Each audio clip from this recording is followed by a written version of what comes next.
Малыш появился в доме, когда Димка был еще школьником. В то время они проводили вместе почти все свободное время. А вот потом их пути разошлись. Лабрадор остался в родительском доме, а Димка переехал в другой город сначала по учебе, а потом и по работе. Последние 10 лет Димка и малыш виделись лишь во время редких приездов молодого человека к родителям. А потом Димкины родители попали в страшную аварию, и старый пес перешел к молодому мужчине по наследству.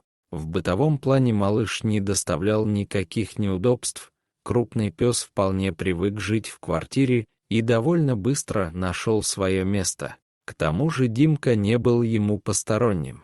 Только иногда пожилой пес немного подвывал по ночам, будто вспоминая прежних хозяев. В это время Димка лишь нежно чесал его за ушком. От воспоминаний ему хотелось выть не меньше, чем собаке. Через полгода боль поутихла, Димка и малыш жили дружно. Пес привык к ласке, поэтому каждое утро и вечер хвостиком ходил за хозяином. Мол, ты и так на весь день уходишь, удели мне немного внимания. И Димка никогда в этом не отказывал. Но только не в это утро. Димка проснулся и сразу понял, что опаздывает на важную деловую встречу.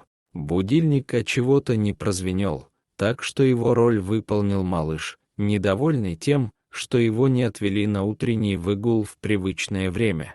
Димка чуть ли не бегом вывел малыша на улицу, наскоро умылся и тут же направился к двери. Малыш по привычке пошел за ним, ткнулся носом в руку и нарвался на ругань.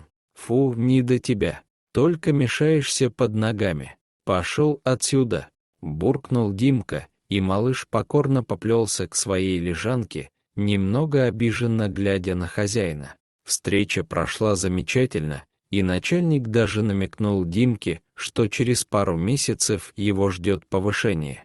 Но при этом у молодого человека было тяжко на сердце.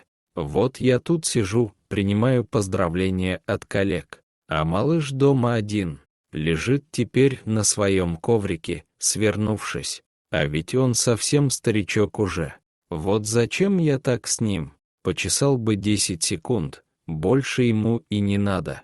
А теперь он на меня обиделся наверняка», — думал Димка.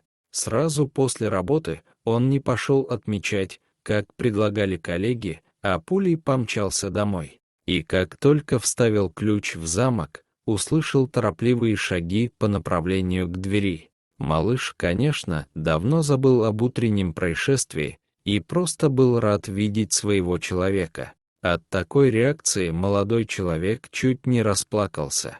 Вечером он приготовил праздничный ужин и себе, и питомцу, а потом долго гладил малыша по голове. И был так же счастлив, как и его питомец. Дорогие зрители, если вам понравилось видео, ставьте лайки и подписывайтесь на канал. До свидания.